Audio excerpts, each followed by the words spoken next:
जय हिंद बच्चों, मैं एम के गुप्ता सर। और आज की क्लास हम लोग पढ़ने वाले हैं, हिंदी की क्लास आज पढ़ेंगे। देखिए, ये जो वीडियो है सभी क्लास के बच्चों के लिए, 1 क्लास से लेके इंटर तक और प्लस कंपटीशन के बच्चों के लिए भी बहुत इंपॉर्टेंट है। और वहां एग्जाम में तो बहुत ज्यादा ही पूछता है, ऑब्जेक्टिव बेसिस से बहुत सारे क्वेश्चन पूछे जाएंगे। सबसे पहले बच्चों ये पढ़ेंगे, इस वीडियो को पूरा देखिएगा ध्यान से, पूरे अच्छे से वीडियो को देखिएगा। अगर कोई टॉपिक आपको लगे कि कुछ गलत है या कुछ ऐसा टॉपिक जो आपको सवाल करना है तो कमेंट जरूर कीजिएगा, उसका आंसर जरूर आपको दिया जाएगा। चलिए आज की क्लास में सबसे पहले पढ़ेंगे। देखिए हिंदी क्या होता है।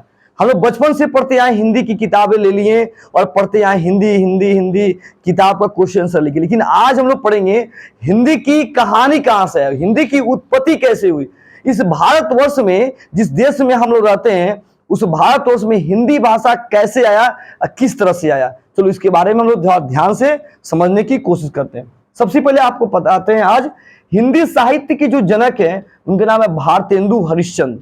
ये बनारस के रहने वाले थे, ठीक है ना, ये बनारस के रहने वाले थे। भारतेंदु हरिश्चंद्र जो थे वो हिंदी के जनक हैं। और एक चीज आपको और अच्छा जानकारी चाहिए, आज देखिए 9 सितंबर है, आज 9 सितंबर है और आज ही के दिन इनका जन्म हुआ था।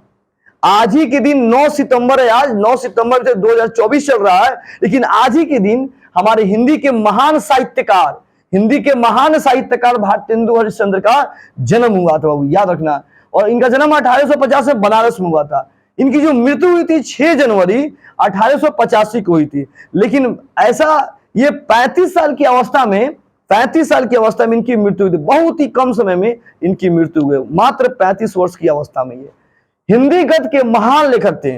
आप पढ़ते ना, हिंदी में 3 किताब पढ़ते होंगे, गद्य पढ़ते होंगे, पद पढ़ते होंगे, वर्णिका पढ़ते होंगे। तो हिंदी के महान साहित्यकार थे, महान साहित्यकार उनको बोला जाता है, महान साहित्यकार थे।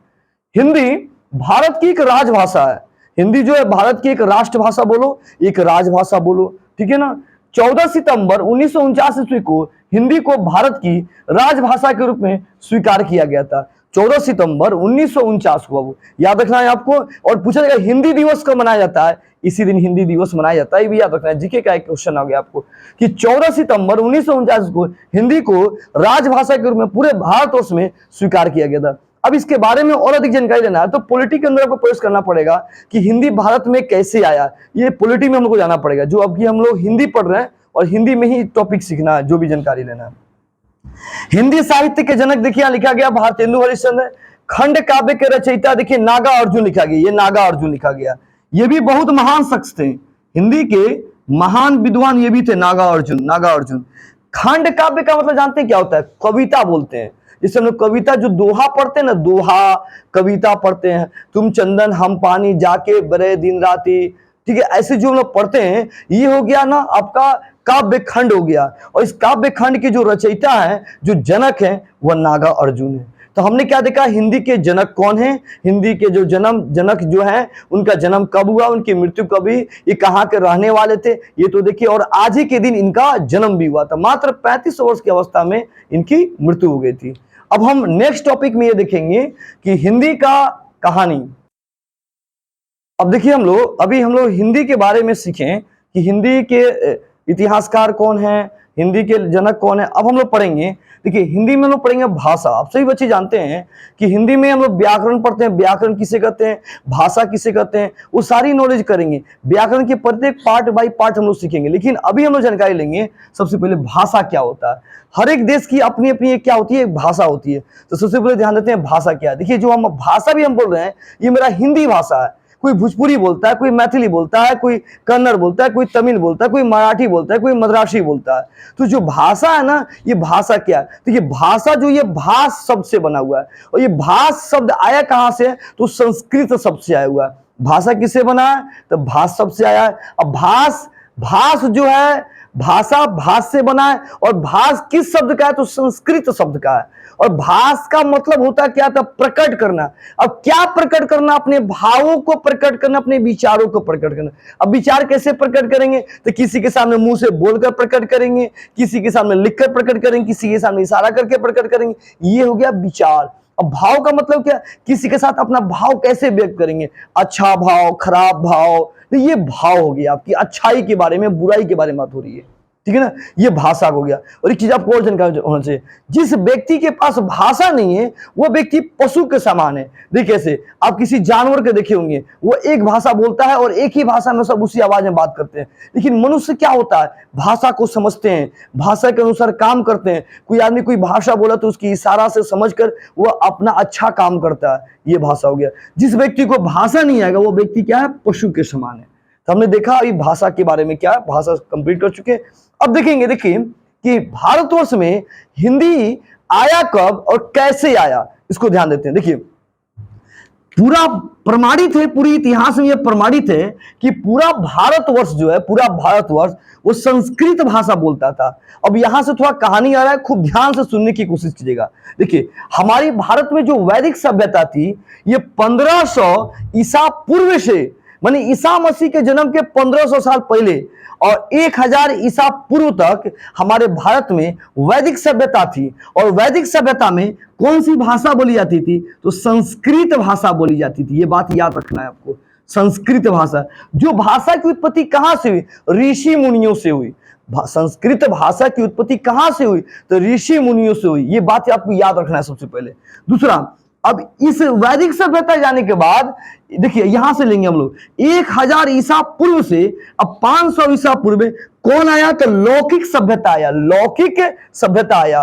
और लौकिक सभ्यता में भी कौन सी भाषा बोली जाती थी, तो याद रखना इसमें भी संस्कृत भाषा बोली जाती थी, ये भी संस्कृत भाषा बोली जाती थी।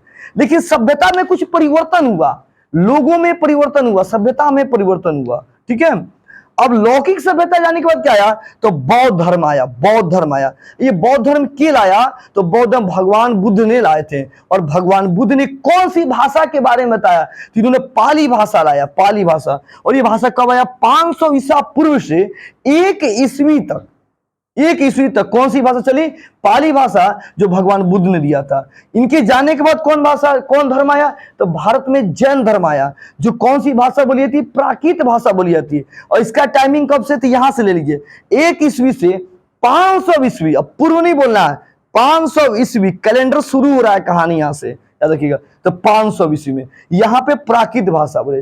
अब इस भाषा के जाने के बाद भारत में फिर कौन सी भाषा आया, देखिए अपभ्रंश भाषा आया, या आप इसको सौसेनी बोल सकते हैं। इसका टाइमिंग कब से कब तक है, तो 500 ईस्वी से 1000 ईस्वी। अब देखिए इसमें क्या होती थी, अपभ्रंश में कोई संस्कृत बोलता था, ठीक है, कोई पाली भाषा बोलता था, कोई प्राकृत भाषा बोलता था।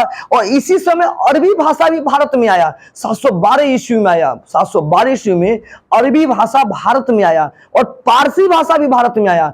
अरबी भाषा देखिए, इसमें संस्कृत भाषा, पाली भाषा, बौद्ध प्राकृत भाषा, अरबी भाषा और अरबी भाषा के बाद पारसी भाषा भी भारत में आया। इसी समय का, इसी समय अपभ्रंश में, यही टाइमिंग के समय में इतनी सारी भाषा भारत में आना शुरू हो गया। अभी कैसे है, इसके लिए तो आपको हिस्ट्री में जाना पड़ेगा और देखना पड़ेगा कि कैसे अरबी भाषा आया, कौन लाया, पारसी भाषा कौन लाया, इसको जाना पड़ेगा आपको हिस्ट्री की क्लास में। आगे बात करते हैं। अपभ्रंश के जाने के बाद 1000 ईस्वी में हिंदी भाषा आया। और ये वर्तमान समय लिखा जो गया, अभी यह हिंदी भारत में चली आ रही है। लेकिन भारत में मानक समय जो है हिंदी का, वो 1100 ईस्वी है, 1100 ईस्वी। याद रखना, ऑब्जेक्टिव क्वेश्चन तैयार रहने के लिए, ऑब्जेक्टिव क्वेश्चन। इतिहास के अनुसार अगर पूछा जाए कि हमारा हिंदी जो है कितने साल पुराना है, ये 2000 साल पुराना हमारा हिंदी है। तो हमने क्या देखा, एक हिंदी का एक स्टोरी देखा और एकदम पूरी प्रमाणित है, कहीं कोई गलत इसमें टॉपिक नहीं है। जो भी डेट इसमें लिखा गया पूरा एकदम प्रमाणित है। आप कहीं गूगल यूट्यूब सर्च करो, पूरा एकदम सॉलिड आपको मिलेगा। अब हम लोग नेक्स्ट टॉपिक में प्रवेश करेंगे। एक और मान्यता है, ध्यान से सुनना है। एक और मान्यता है कि भारत में जो हिंदू होते हैं, ये हिंदू की कहानी कैसे हुई, नाम हिंदू कैसे पड़ा भारत में। तो याद रखिए, भारत में पहले आर्य रहते थे और भारत के सभी लोगों को आर्य कहा जाता था। रामायण काल में उठा के देखिए, सबको आर्य पुत्र बोला जाता था, आर्य पुत्री बोली जाती थी। तो रामायण काल हो या महाभारत काल हो, उस समय भारत में सबको आर्य कहा जाता था, आर्य पुत्र, ठीक है ना, आर्यपुत्र। तो भारत में ध्यान से सुनना, एक और वीडियो है जो बहुत मेन इंपॉर्टेंट है आपके लिए।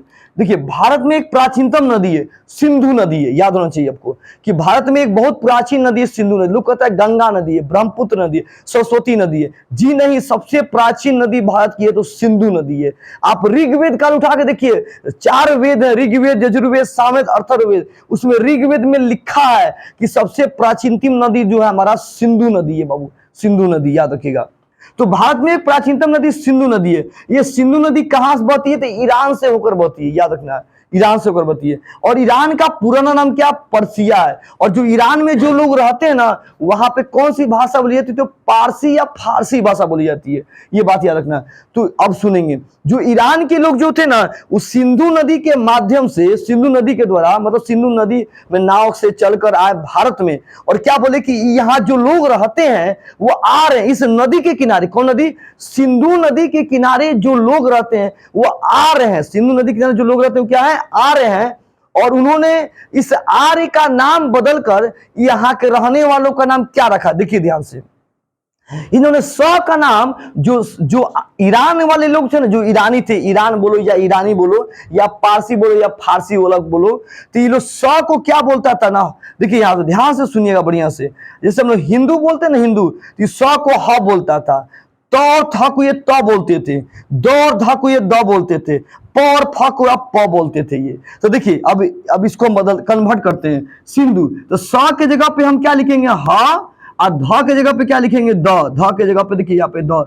तो जब ये नेम चेंज हो रहा है तो सिंधु से क्या बना? हिंदू।